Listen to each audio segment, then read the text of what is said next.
I want to welcome you to the Institute for Museum and Library Services webinar on libraries and 21st century skills. I'm Helen Wexler here at IMLS. And before I turn the webinar over to Mary Chute, who's going to get us started, I have a few housekeeping announcements. The webinar is currently in lecture mode, which means that the presenters can speak, but all of the guests are muted. When it comes to the question and answer portion, we'll unmute you, and we'll do that through audio, so you will ask your questions on your phone line. Please hold your comments, your questions and comments for the question and answer portion. And if you'll notice a chat box that is at the right, probably, of your screen, and it maybe looks a little bit tiny. If you want to make it larger, you can click on the bottom right corner of that box and extend it so it gets larger. The text, however, will not get larger, so get your glasses out for that. Speaking of the chat box, if you have any technical difficulties, you can go ahead and post those in the chat box, and we'll try to help you out as we move along. We'll also use the chat box to answer some questions that might be posed by our presenters, so stay tuned for that. Now, if your PowerPoint is a strange size or not a good size for you and you want it bigger or larger, go ahead and experiment with the full screen button that's at the top on the right side of your screen, or the fit to screen checkbox at the bottom left. Either of those might be able to help you out. Finally, if you're interested in getting a copy of this PowerPoint, we'll have an email at the end of the presentation, and you can simply request it. So now I want to turn it over to my colleague, Mary Chute, here at the Institute of Museum and Library Services. And I think we need the next slide for a list of our participants. Mary? Thank you, Helen. That's great.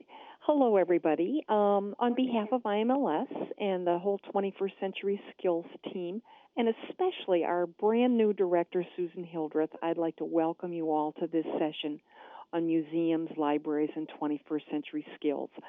Susan wishes she could have been with us today to be able to do her first webinar welcome, but amazingly, after 10 whole days in the office, her calendar is already starting to fill up, and she was unable to join us. But I told her I would send her special regards.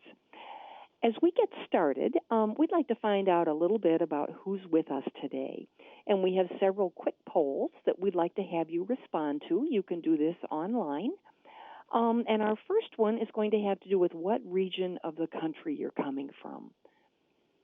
So if you just take a second and click that, we should be seeing some live responses right while we're here, and you'll have an idea who's online with you. Okay. Great. I love watching this in real time. Well, it looks like we've got some expanse here. The Midwest so far is winning. Those will continue to come in. Now we'll move on to the next poll, which has to do with what type of library or institution you're in. And this is library focused for the most part, although we recognize that everybody who's there may not be coming in from a library. But we just want to see what's happening here. Oh, nice. Oh, we've got good state library representation as well as public libraries. But look at those academics. Bless their hearts. Very good. And again, we'll get those numbers. They'll continue to come in for us. And now this one gets down a little bit to the nitty-gritty. We'd like to know how familiar you are with the 21st Century Skills Report. It's been out there for a while, and we've been doing various activities related to this initiative. We assume that you've heard something about it or you wouldn't even be online with us. But for some folks, it's not going to be something that is everyday terminology or even something that they've been exposed to. So, yeah, okay. Looks like that's our largest group, the ones that are not familiar with us. So that gives us a chance to give you some background here. And I'm going to start at the beginning, although it will be a brief background here for us. And what we're doing is we're looking at learning in the future. What is learning going to look like in the future? What is learning looking like in the 21st century already?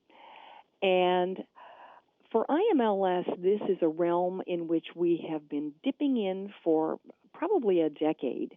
We started off looking at the 21st century learner.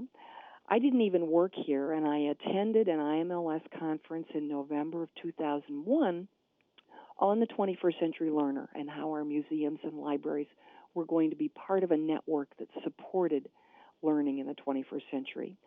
And by the time I started here, we were fortunate enough to be launching the 21st Century Librarian initiative, which, again, of course, was looking at how our libraries can best support that learner and those communities. And several years ago, we actually got pulled into this land of 21st century skills, kind of in coordination with a partnership for 21st century skills, which was working with schools and business and was a major initiative. And we felt that museums and libraries had a major role to play. So as we move ahead to look at what this learning looks like, we have a little 4-question exercise for you. And we're going to ask you to type your responses into the chat window. You're going to send those messages to all.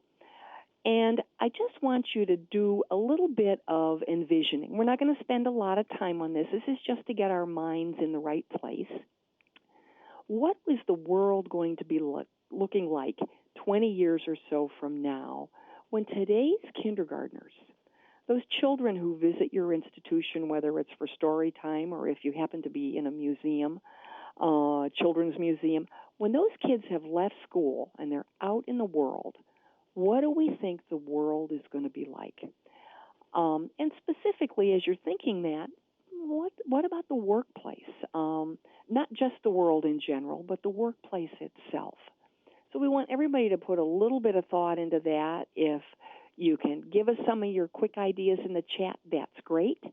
But after we've pictured what that world looks like, that will lead us right into our question 2.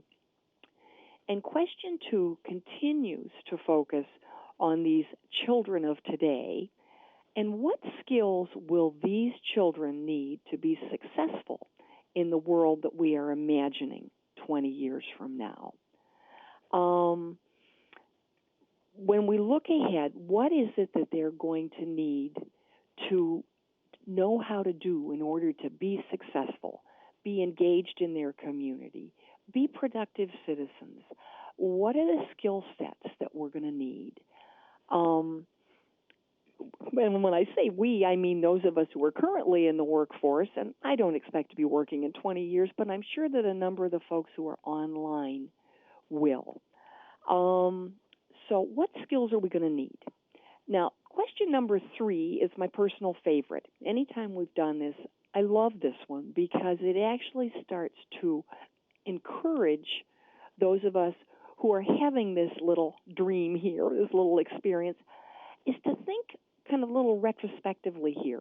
What were the conditions that made your own high-performance learning experiences so very powerful?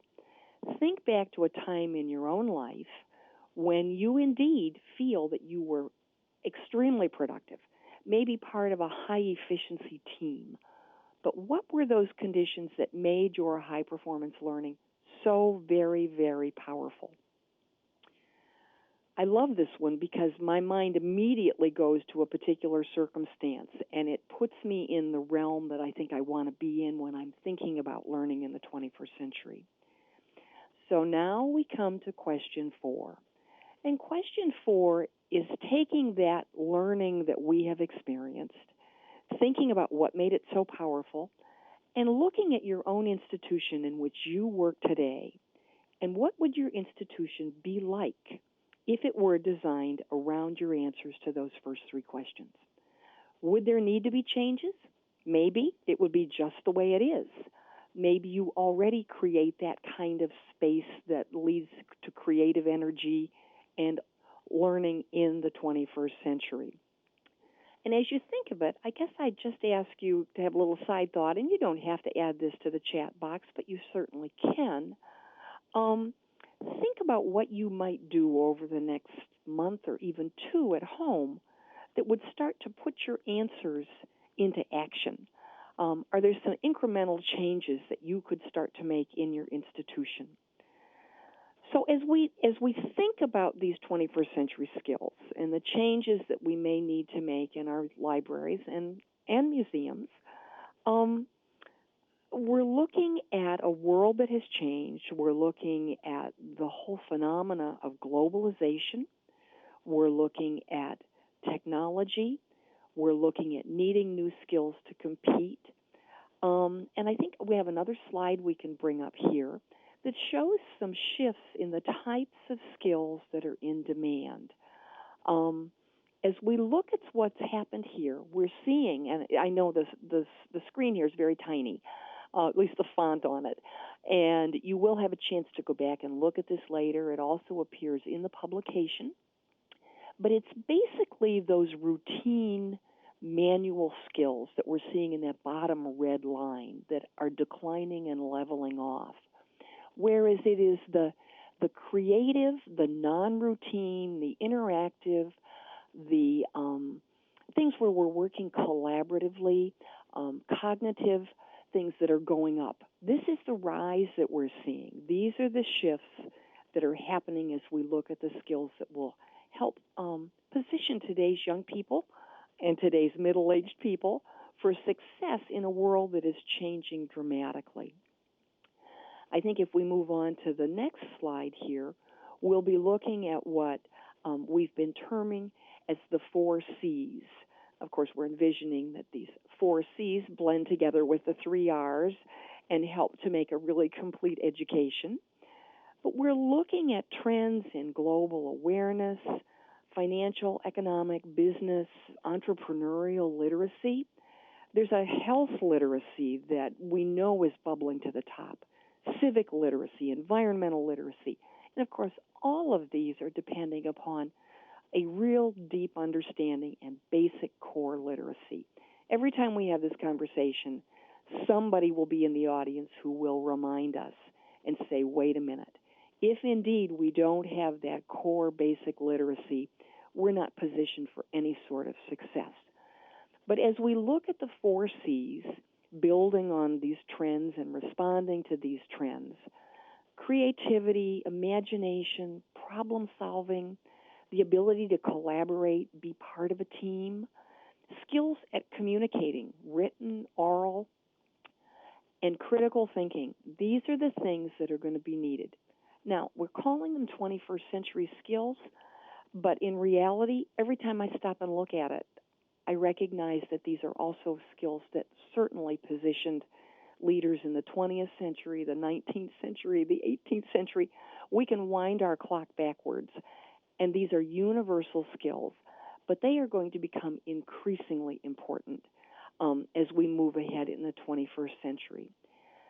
As we move on to the next slide, we're looking at some shifts in our museums and libraries that are occurring as we do this transition from the 20th century to the 21st century. What is the driving force behind what's going on in our institutions? We're finding a much more participatory role for our audience. It's not just content-driven anymore. We are finding services that need to be individualized, need to be unique, need to be personalized. In some cases, need to be delivered on handheld devices. We are looking at things that go in multiple directions at once. We are looking at things that are taking place in virtual space. And we are looking at a mandate for our institutions to be part of a community and part of collaborative endeavors. So now I'm going to ask you to take a quick look, and we're going to have another little poll here as to whether or not you would tend to agree with what we have described here as being the shifts that you're seeing going on. Do you agree that these are the shifts that are taking place? I think we should have a poll coming up here for you. Yeah, okay. Do you agree that these are the things that are going on when you look at those items listed in that right-hand column?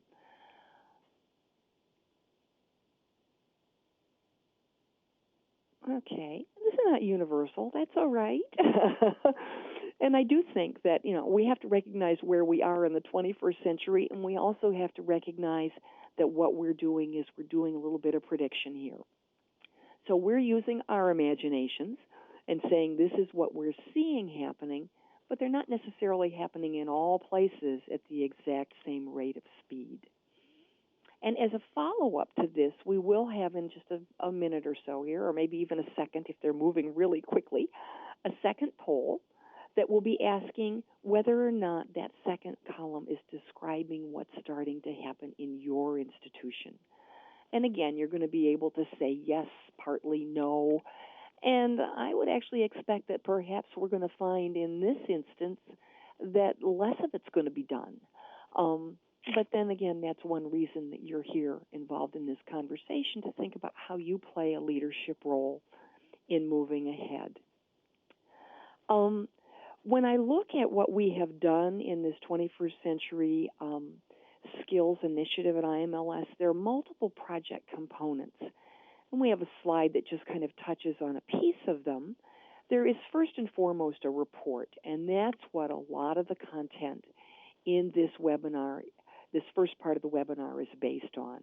It's what we found. We convened a meeting of expert members, people that we felt were out there in institutions on the front line, looking at policy decisions, institutions that had already undergone change, institutions that were looking at obstacles and had some things to overcome. We designed a self-assessment tool that is not only embedded in the publication itself as a hard copy, and that on the slide, that's the bottom thing you're seeing there, but there is also an online version. We didn't want to be using a strictly 20th century tool in order to encourage you to be doing this self-assessment for your 21st century skills. We had a number of conversations. We had some focus groups held with museum community, held with the library community. We met at ALA. We met with state librarians. And we pulled together what we felt would be a useful document. Our goal was not to have something that would be sitting on your shelf getting dusty. And if we move on to the next slide here, it talks a little bit about what our goals were as we entered into this initiative. We articulated our goals as being to encourage libraries and museums to be very intentional in their 21st century practice, to enhance understanding among policymakers and other stakeholders about the integral roles that libraries and museums play in creating communities where we could have an engaged citizenry and a very competitive and successful workforce. We were trying to assist in the inventory of 21st century skills and what practices were out there that were currently in use or should be evolving. We also were trying to identify goals for future operation and program improvements. Now, I would hazard a guess that these goals that were our goals in this initiative are also going to be very similar to the goals that you will have should you move ahead with this initiative in your own community. You're going to be encouraging, you're going to be enhancing, you're going to be helping to inventory, and you're going to be identifying goals for future operation as you work with other community organizations and help to create that kind of a network where you are in your place. Now, I can't be a librarian without giving you a little suggested reading that goes along with what we're discussing here. And we have two different slides that touch on a couple of books that will be, and books and publications that will be supportive.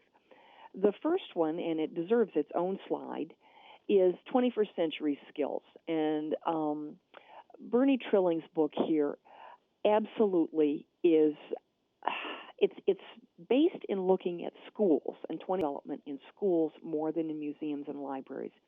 But so much of the content is very transferable.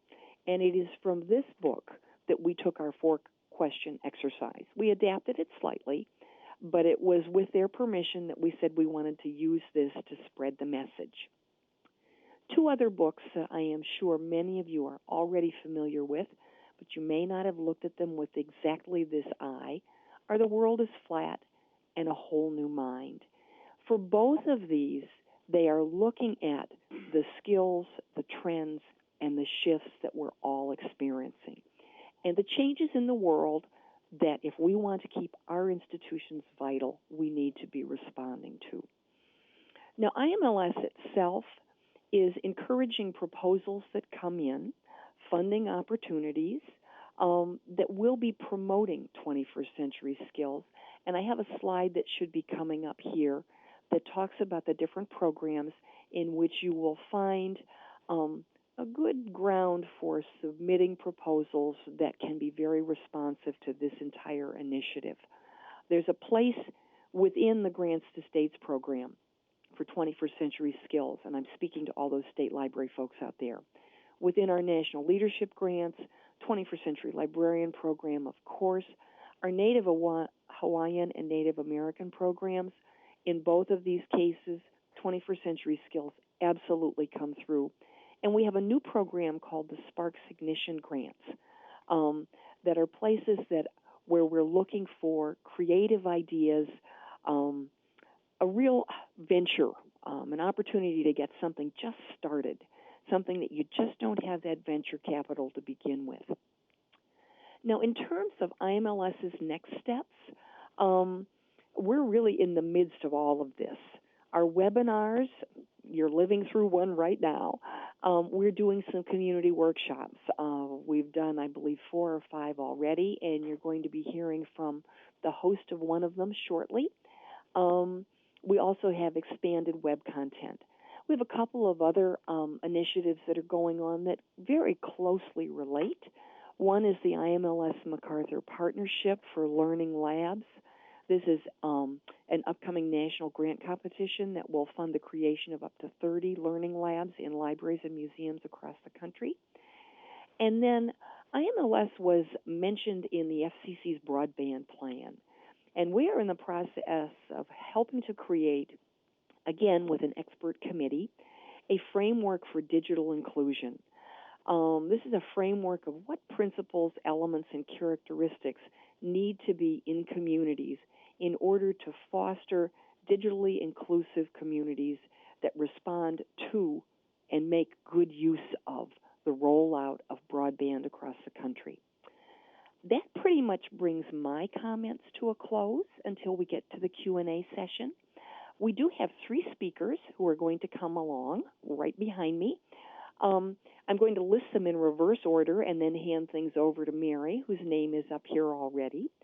Our 3 speakers will be Luis Herrera from the San Francisco Public Library, and Luis is the person who has indeed been a host for one of these workshops that IMLS has put on in a library with a community, bringing together library and museum folks from the area, along with other key community players.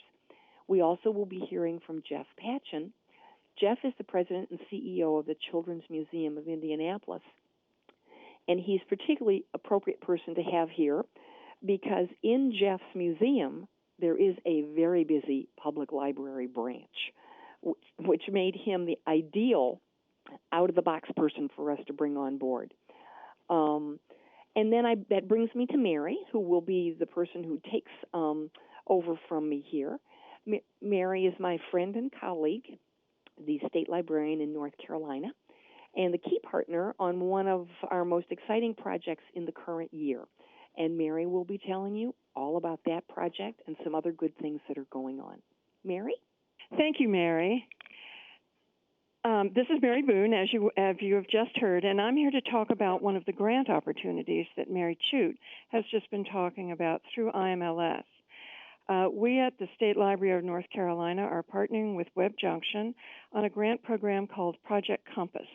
We're actually in the 2nd year now, but if we can go, yes, here we have the first slide, and this is the first year of the program was last year, 2009 through 10. Web Junction, which I think many of you in the public library community know, but for those of you, Web Junction is an online community which promotes a learning community, actually working together to ensure that library staff have resources and training in a wide variety of areas. And Project Compass grant was actually awarded to them to work with us here at the State Library of North Carolina, because in the previous year, in 2009, we had become very active in our state in dealing with the job search requirements that public libraries around our country are experiencing. During the March of 2009, we actually carried out something like 9 workshops across our state, working with public library staff so that they could become more familiar with the techniques of helping online job searchers, with the resources that are available for that, and working with partners, which I'll talk about more later. We found that this huge demand was taking librarians further down the road than we usually go in interacting with patrons. Normally, we have a reference or an information inquiry. Helping someone find a job online is something much more interactive. Also, we were finding people were coming into our libraries who were not traditionally heavy library users. In fact, many of these people who were unemployed did not have 21st century skills at all, which are necessary now in this, our first online recession. We found that we were doing a lot of very basic training, both in basic computer skills and in computer searching and information literacy, essentially. So this first year, what we wanted to do with Project Compass was to work with other state library agencies so that we could help them maximize the effectiveness of what was happening in local libraries in their states as well. And in the next slide, we will look at some of the content of this. First of all, one of our major ways of carrying out this program was through 4 national summits. And as you can see, these were in Atlanta, in Portland, Oregon, in Providence, Rhode Island, and Denver, Colorado. Through these network summits, we were able to reach all 50 states and representatives from the District of Columbia. We were very pleased with that. There was a great deal of interest in this program. One of the things that we were able to do is talk about not just what we were doing in North Carolina. We would start the conversation that way, but then people from all the other states would bring in, well, we're doing this and we're doing that. So it became an opportunity for us to all learn from each other, because there was a lot of very interesting work going on all across the country as libraries were trying to reach to meet this new demand. One of the other things that has been particularly interesting is the second dot where it says promoting strategic partnerships with workforce agencies. We found that one of the most effective things we were able to do was to develop relationships with workforce people in our communities. The interesting thing is that this has really happened at the national level, at the state level, as well as the local level. IMLS, for example, has created a partnership with the U.S. Department of Labor's Employment and Training Administration. Here at the state level, we're working at our Workforce Development Division. And at the local level, we have libraries in partnership with the Employment Security Commission and one-stop job centers. I would like to make a note here that in one of the comments that was written in the chat room earlier, Connie, thank you, Connie, wrote, more connected to agencies that serve same populations. That has been one of the outcomes of this program. We find that they're very happy to work with us because public libraries are open longer hours, public libraries teach computer skills, public libraries are serving their clients in a way that takes their services further than they're able to do. So this has really been one of the most important outcomes, I think, of this grant program. Also now, Web Junction, following these in-person summits, did online webinars and has resources on their website that enabled another, I think, almost 200 people to participate in this program. And one of the final outcomes that was so particularly useful was that we really got a lot of good press, and we became well known in state libraries and public libraries for the work that we're doing, helping people really find jobs during this recession. In our state, this knowledge went all the way up to the governor, who is very proud of this program. And I know that in many other states, there's been, even if it's just your local people, who see people standing in line waiting to get in the library in the morning when it opens. It's a new world for us in many ways, and this has been very, very successful. So successful that we now have a follow-on grant Project Compass 2. Oh, before I do that, the next slide will show you a screenshot from the Web Junction webpage, where you will find a wonderful report about the first year of Project Compass, entitled A Year with Project Compass, Libraries Provide Direction in Tough Times, webjunction.org. And once you get onto the website, you can find Project Compass, and there you'll find not only this report, you will find a lot of these workforce resources that have been gathered there as well.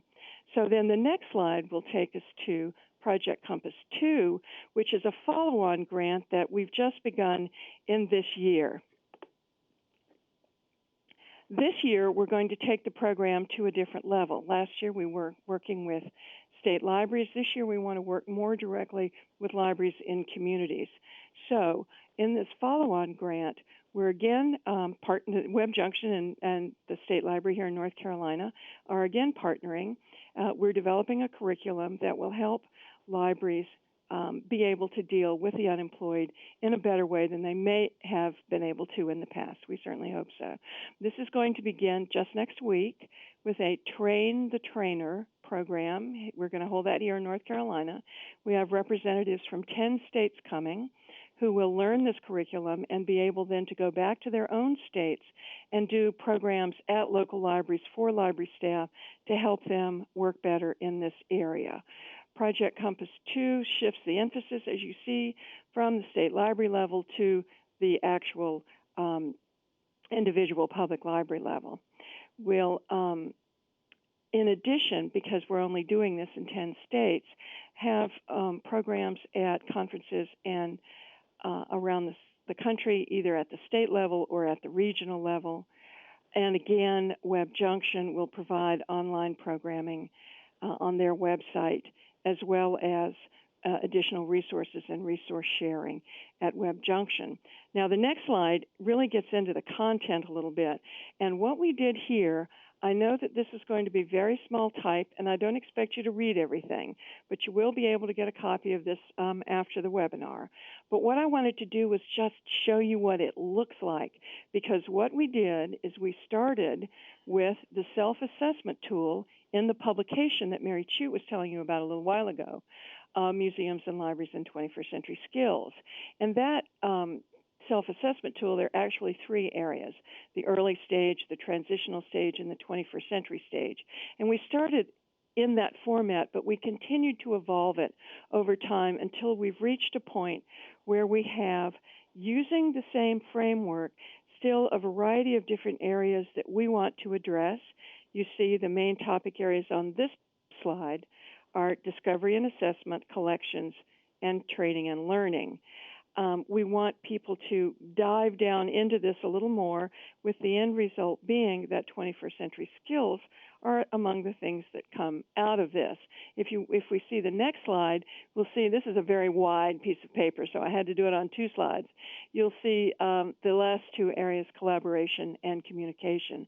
Again, taking a lot of things that we learned at the state library level and moving them down to the local library level. I also very much like this quote from Bernie Trilling from the 21st Century Skills book that Mary talked about a few minutes ago. Lifelong learning is not just an option anymore, it's a necessity. Smart is the new rich. That makes all of us very rich, I think, those of us who are working in this area. And those are the things that I wanted to tell you about Project Compass. And my final slide just helps to say that it takes a lot more than luck to find a job in this world today. And we hope that we and libraries of all types, not just public libraries, can help people who come in who've never touched a computer before in their lives. And there are plenty of people out there in that category. We are learn basic skills in using computers, learn how to apply for jobs, learn how to start a small business, learn some basic financial literacy, as well as information literacy while they're in our libraries. So we're very excited about this program, very happy to be partnering with Web Junction and IMLS on this, and we'll be glad to answer any questions that you may have later. And now it's my pleasure to introduce you to Jeff Patchen, the President and CEO of the Children of Indianapolis. Jeff, take it away. Thanks so much. That was great. My name is Jeff Patchen, President and CEO of the Children's Museum of Indianapolis. I'm here in, right now, very snowy and soon-to-be icy Indianapolis, but I noticed that the folks from the Midwest have the greatest representation today, so that's really great to see all of you snowy Midwesterners hanging in there. The Children's Museum of Indianapolis is one of the largest in the world. It's one of the few museums to have a full-service public library inside the museum setting. We're about 500,000 square feet on 19 acres, about 200 full-time, 200 part-time staff, 110,000 objects in our collection, one of just a handful of children's museums that are collecting museums.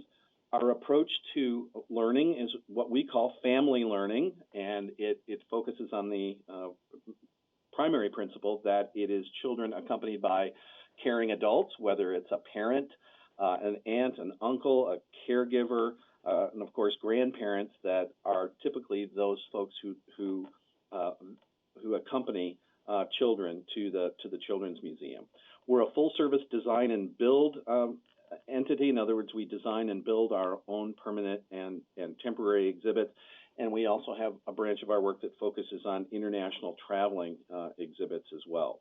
Lots of partnerships and alliances with science organizations, scientists, artists, humanitarians, such as National Geographic, Mattel, Nickelodeon, the Supreme Council of Antiquities in Egypt, which of course we're all watching very, very carefully. And we have worked very hard to try and make this shift from content to audience engagement. And if we could turn to the next slide, that'd be great. I'm going to talk a little bit about how we've tried to apply some of these 21st century skills to our programs. There are two images here, one in our InfoZone library and the other some prototyping that we did for a permanent exhibit that will open in June called National Geographic Treasures of the Earth. But it reflects, I think, our focus on audience engagement, and whether it be adults and children together, and of course schools. So we're very aware of the 21st century skills, and as well as all of the national and state standards that are necessary to continue to engage in public schools.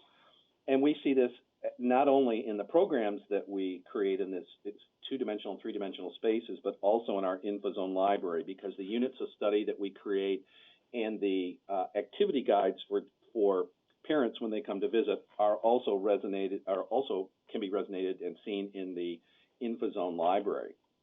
In the next slide, we really, by design, spend a lot of time talking about cross-disciplinary immersion.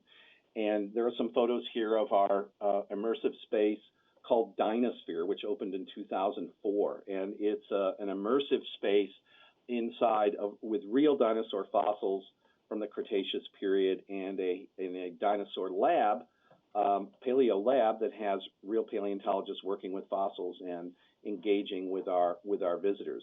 It is a wonderful metaphor for how we try and bring together the arts and sciences and humanities. The sciences are obvious, the connections to paleontology, real fossils, but also we have the second floor of that exhibit is a paleo art gallery, and we were able to receive a very large collection of drawings and paintings and sculptures of dinosaurs from a private collector a number of years ago.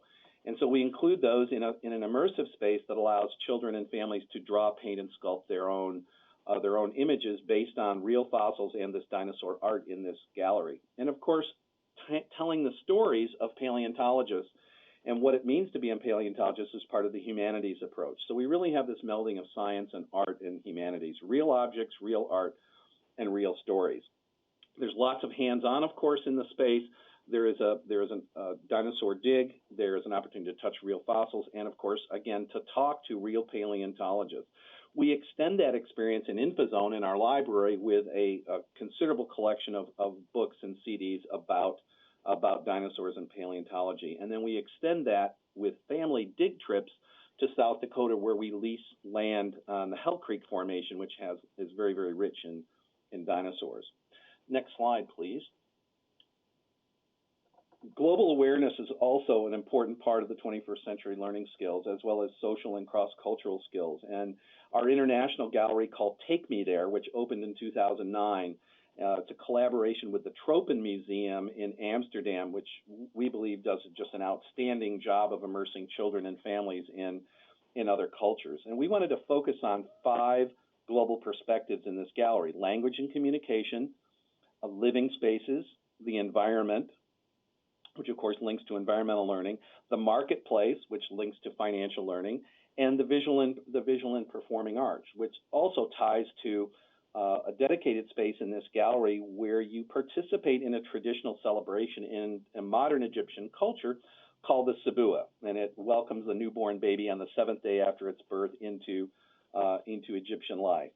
The exhibit is filled with real objects, and there's an opportunity to meet fully themed and costumed interpreters who speak Arabic and help teach you Arabic from the time you enter that Egypt Air jet there for your short 30-second flight to Cairo. As you might imagine, we also happen to touch on the topic of religion in this exhibit, and part of the facade, one of the facades in the exhibit touches on comparison of Islam, Christianity, and Judaism. And we had an absolutely wonderful outpouring from not only the Islamic community, but also the Jewish community and the Coptic Christian community as well. So the exhibit really became an opportunity for greater cultural understanding and awareness. Critical thinking and problem solving. The next slide, I'm going to show you some examples of some work that we're getting ready to unveil. This will be a new permanent gallery that'll open in June, and it's a partnership with National Geographic, and it will focus on archaeology. And it's this incredible collaboration with some of the National Geographic explorers, in particular Zahi Hawass, who is again with the Supreme Council of Antiquities in Egypt, who has found a new entrance to the tomb of Seti I. So a third of that gallery will be a new entrance into the tomb of Seti I and help children uncover whose tomb may be there, and the pieces of a sarcophagus that kids will have to help put back together. The other third is a replica of the Terracotta Warrior Dig in Xi'an, China, and that's been a partnership with the Terracotta Warrior Institute and Xi'an Municipal Museum in Xi'an, China. There's some new science and new information coming out of that dig about how these incredible terracotta warriors were painted. And so children will have an opportunity to not only dig for their own terracotta warriors and assemble them and understand how they're conserved, but also experiment with what color they may have been. Each portion presents a child and family with some problems to solve that require initiative and some self-direction. The last third of the gallery is an underwater excavation and discovery by National Geographic emerging explorer Professor Charles Beaker from Indiana University, who has found the shipwreck of Captain Kidd the pirate in 10 feet of water in the Dominican Republic. And so as we have a lab in our paleo lab, we'll have our dinosaur exhibit, we'll have a wet lab in this space as well that allow children and families to learn more about underwater archaeology. And of course, we're linking this back to our InfoZone with books about Seti I, books about Captain Kidd and underwater archaeology, as well as the terracotta warriors of Xi'an. The last slide is just an overview of how we're dealing with the humanities, and particularly the notion of leadership and responsibility, which are key 21st century skills. This gallery it's been open for 4 years, and it reflects, it tells the story of three extraordinary children who in life and death have transformed the world. Anne Frank, child of the 1940s and the Holocaust; Ruby Bridges, child of the 1960s and segregation, victim of segregation; and Ryan White, child of the 80s who overcame prejudice related to pediatric HIV. There are 3 history paths here.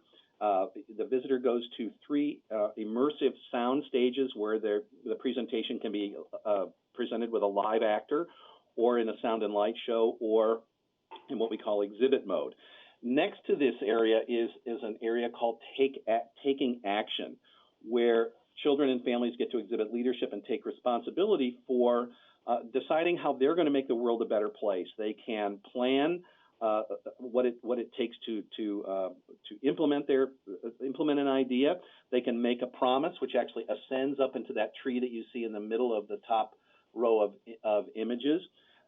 We have extended that program to create the Power of Children Awards, where we identify 3 to 6 kids from Indiana, ages 11 to 17, each year, who have done extraordinary deeds on behalf of others. They receive a $2,000 award to further their philanthropic work and a 4-year scholarship to Indiana University. We again link the Power of Children back to InfoZone with rich stories about Ruby Bridges and materials about Ruby Bridges and about Ryan White and about Anne Frank and the Holocaust. So that's an overview of how we've taken the 21st century skills to create, for us, it's almost a set of criteria for how we create an extraordinary family learning experience that takes the form of not only 2D and 3D exhibits, but also programs in our InfoZone library. Thank you. It's my pleasure now to introduce Luis Herrera, City Librarian, San Francisco Public Library, where it must be just sunny and warm. Thank you very much, Jeff. And yes, indeed it is. It's sunny and in the 60s, so hope I don't make all of you folks too jealous. But it's a pleasure to be here today to talk about the San Francisco Public Library experience, particularly as it applies to the 21st century skill set. And Jeff, I have to tell you that I was really impressed with all that's going on in the Children's Museum in Indianapolis, because a lot of that does speak to the issue of engagement and really having experiential experiences here with these skills. So last November, the San Francisco Public Library had the pleasure of hosting a conversation with museum and library leaders in our city, where over 60 leaders came together to share lessons and promising practices about our role in fostering these skills. What I found very exciting was that there was a very strong consensus that the public library was the catalyst and the key leader and focal point in bringing together all these institutions. So together, we developed key strategies, which I want to highlight during my presentation. The next slide highlights these key strategies. We talked about leveraging community collaborations. This is what libraries do best. So it's all about fostering and facilitating more and more community partnerships and working together.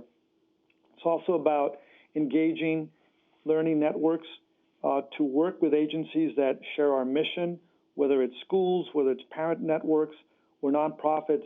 It's really about making sure that we tie into a broad array of community learning networks.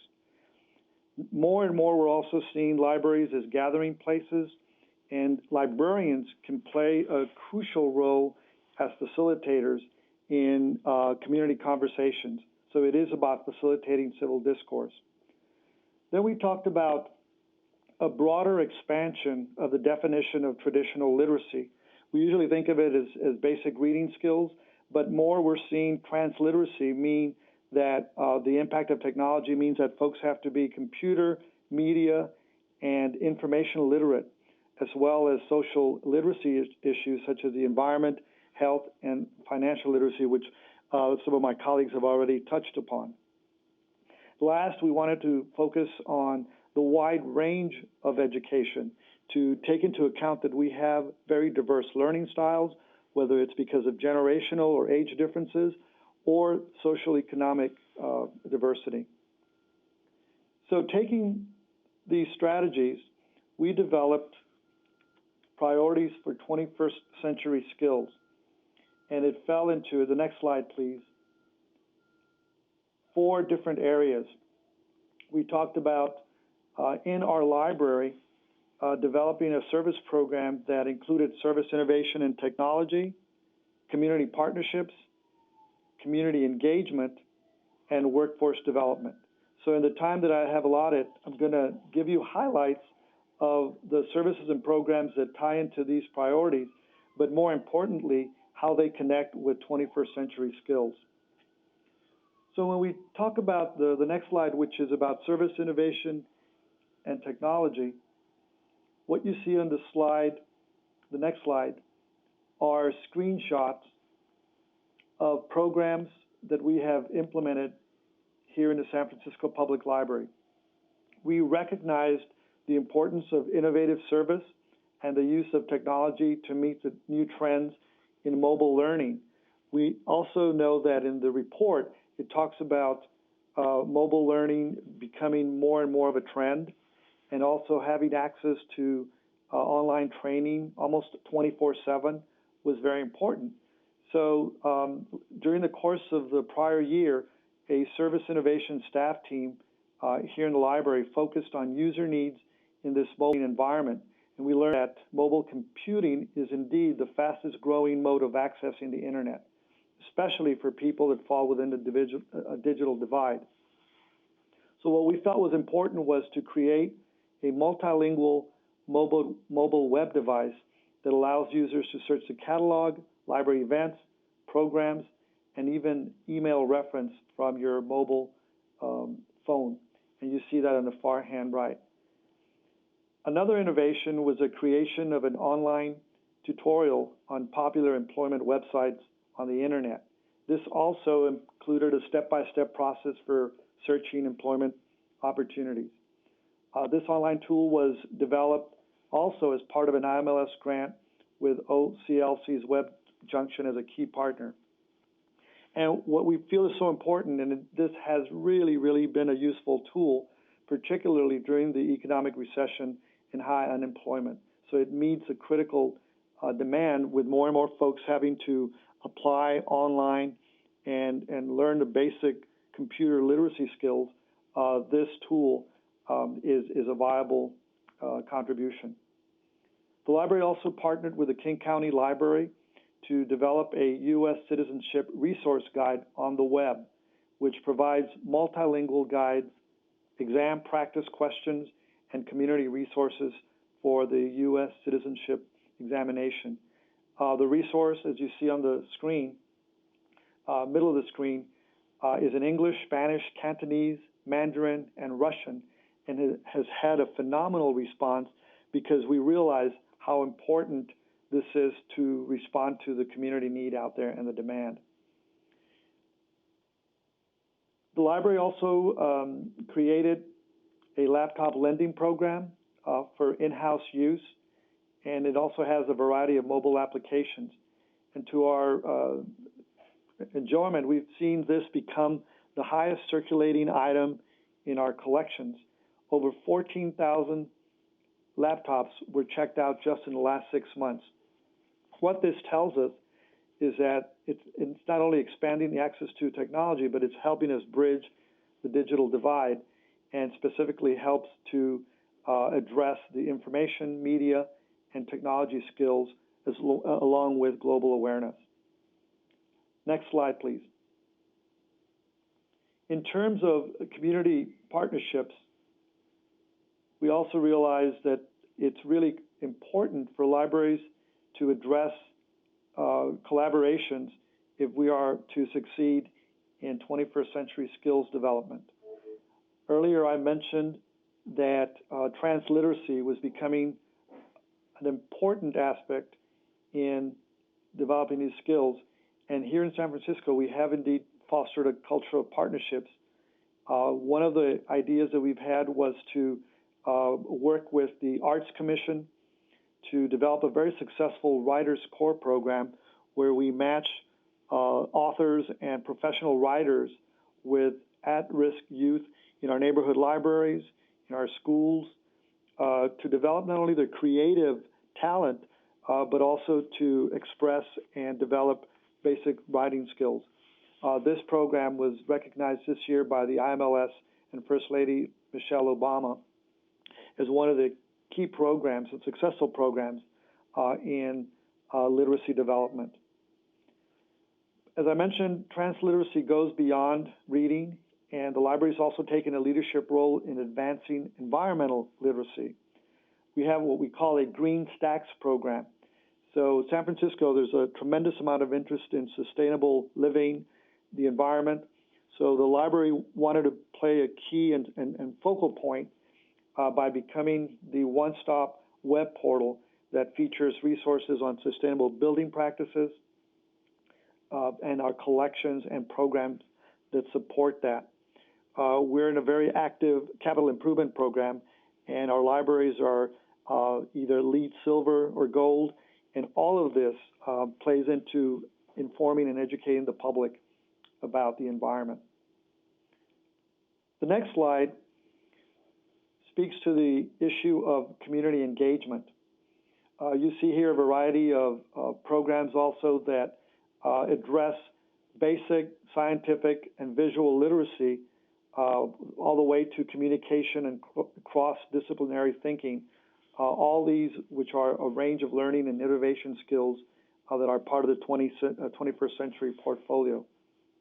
This can happen by engaging the community. Partnerships with nonprofits, child development centers, and parents, for example, have been key to our success in our early literacy initiative. It's called the Every Child Ready to Read, which many of us are familiar in the public library sector. But here in San Francisco, the library increased the number of story times for children birth through 5 years by almost 200% by engaging daycare centers, child care providers in the initiative, as well as parents. And in our annual survey, 95% of the adults who bring children to story time now say that they read more often with their child, check out more library materials, and identify the library as an important school readiness resource due to the Every Child Ready to Read program. You also see a huge human-sized puppet here. That's our library's Tricycle Music Fest, which was touted as the biggest little music fest in San Francisco. We had toddlers shaking, rattling, and rolling around the city, all related to music and literacy. And one of our newest programs that's been in place for about 6 months is Check Out San Francisco Family Pass. It's a partnership with the library and the Department of Children, Youth, and Families that provides free passes to 17 cultural attractions ranging from the zoo, the Academy of Science, the Asian Art Museum, a whole litany of cultural organizations that's provided an average of 1,500 free passes each month. And again, many of these children and families had never visited the attractions, perhaps could not afford them, but this partnership has really made the library the focal point of creating that wonderful experience throughout the city. Next slide, please. In workforce development, I believe that this is, in fact, the most critical priority for addressing 21st century skills. Public libraries are learning organizations, and they need to invest in enhancing the skills portfolio of their staff, as well as in helping develop the workforce in our communities.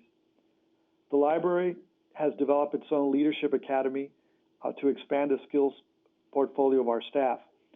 What you see here is a variety of workshops through GenPL, which stands for the Next Generation of Public Library Leaders. It's a multi-year strategy to grow future leaders that understand the complex role of libraries in our communities and how they can demonstrate leadership at the neighborhood level. This touches on a litany of skills related to civic literacy, local and global awareness, and life and career skills, such as adapting to change, self-direction, cross-cultural skills, and all aspects of leadership development. And it really has created this kind of culture of engagement and culture of change within staff in a large urban library. The other success within this workforce development is related to what Mary Boone earlier talked about in terms of Project Compass, which was the workforce and employment opportunities in libraries. Indeed, the nature of work is changing, and many are using computers to look at career job opportunities. Last year, we saw 500,000 hours of computer use in the library, and 25% of the people using computers here in San Francisco were using them for employment purposes. So we obviously saw the need for more access to computers, to work on resumes, fill out online applications, even learn basic computer skills. The Job Seekers Lab that we've utilized here provides one-on-one support to learn these job-seeking skills and also to apply technology effectively. In other words, it addresses the key 21st century skill of information, communication, and technology literacy. And last, we have a small business center that is working very, very closely with entrepreneurs in the city to provide materials on how to plan, finance, organize, and operate in the small business environment. And particularly when the economic recession has had an impact, this has been a very important role that the library has played in business development. So these were a series of examples of how we're taking our program strategy to address the 21st century skills, but we've learned a lot. And so the last slide speaks to the issue of what's worked for us. In terms of the library, we feel that we are positioning the library from a vision, an idea of working closely in the community to a strategy for success. And several aspects have kept us in check. First of all, we focus on outcomes and impact. In other words, what is it that we're doing? What value do we bring to our community in the various programs? And what kind of difference are we making? Resources are limited, so leveraging resources and partnerships are extremely important. I'm very proud to say that the city looks at the library as a model of engaging partners. This includes other city agencies, nonprofits, as well as the private sector. It's also important that libraries are quick to respond, that they create organizations that seize opportunities, particularly with diminishing resources. And last, I'll leave you with the fact that it's important to share our stories, to brag about what we do, to talk about how we make a difference, and to be assertive and strategic in telling the community stakeholders the key role that we play and the value that we bring to the quality of life of our residents and users. Thank you.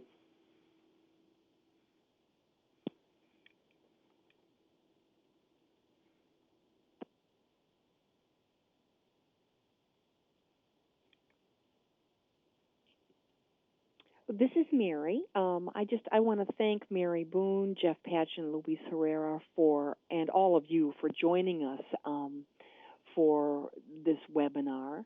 And I guess at this point, I'm not sure exactly what logistics are working in the other room, but I believe the lines will be unmuted and people will have an opportunity to call in with some questions, and whoever is the best person to answer will be doing that answering. So please accept my gratitude for everybody's wonderful participation, and I hope we've sparked some curiosity and spurred some questions.